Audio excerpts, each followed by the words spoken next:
Hi, I'm Bernadette McGree, back with another one of my favourite hammy stretches, especially for runners. However, anyone who has tight hammies will benefit from this. We're going to do another downward facing dog, and again, the emphasis is all on the lower body, not the upper body, although I'll cue you in the upper body as well. So begin by just coming onto all fours. Bring your index fingers parallel to each other. And you want your hands straight down from your shoulders. Check that you can spread your hands nice and brightly, and even put a bit of weight on the fronts of the hands, the finger pads, rather than the heels of the hands. Step back into plank pose, lifting the pelvic floor and toning the abs. Take a breath in. You can tone your abs as well if you like, bend your knees, and push up off your hands. Push off your hands, come to downward facing dog. Now, keep your knees bent. And for this one, take your feet wide to the edges of the mat. Keep the knees bent. Avoid, when your knees are bent, avoid them coming towards each other. So you want to keep the knees nice and wide here. You don't want them rolling in towards each other.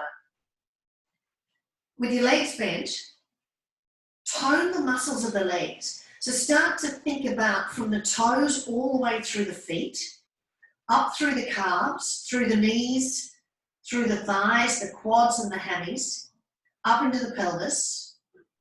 Keeping that, start to tilt the pelvis. So imagine that you're pressing the pubic bone back and up to the sky. So you're arching your back here deliberately. Now keep that. Draw up on the pelvic floor, tone the abs and draw the bottom ribs in a little bit. That'll stop you overarching the back. Press your feet into the floor. Notice how you can feel your muscles really switch on then. And then start to straighten your legs, only taking it as much as you can to keep the natural curve of the spine and to keep all the muscles active. And then press your hands into the floor like you're pushing the mat away from you. You're stretching the mat forwards. Keep watching that the bottom ribs don't flare out, so you want to draw those bottom ribs in. And just enjoy some nice deep breaths in through the nose and out through the nose. Something else to be mindful here about is that your ears are alongside your upper arms, so you're not dropping your head looking back towards your feet.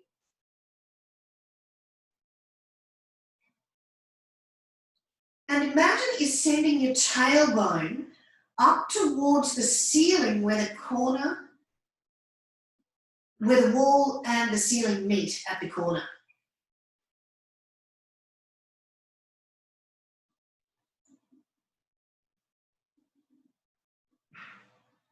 Nice, long, deep breaths here.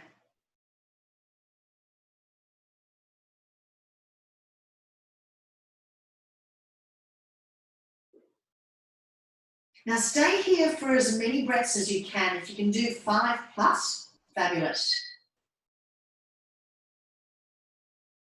And then once you're done, very gently lower your knees back down to the mat and rest. Whether you want to rest in child's pose or whether you just want to come up to a seated pose and just bring your hands to your thighs. And that's it. That's my wide-legged down dog stretch for hammies. Okay, thanks for watching, and I keep saying I'll see you again, but in fact, you'll see me again. Okay, take care.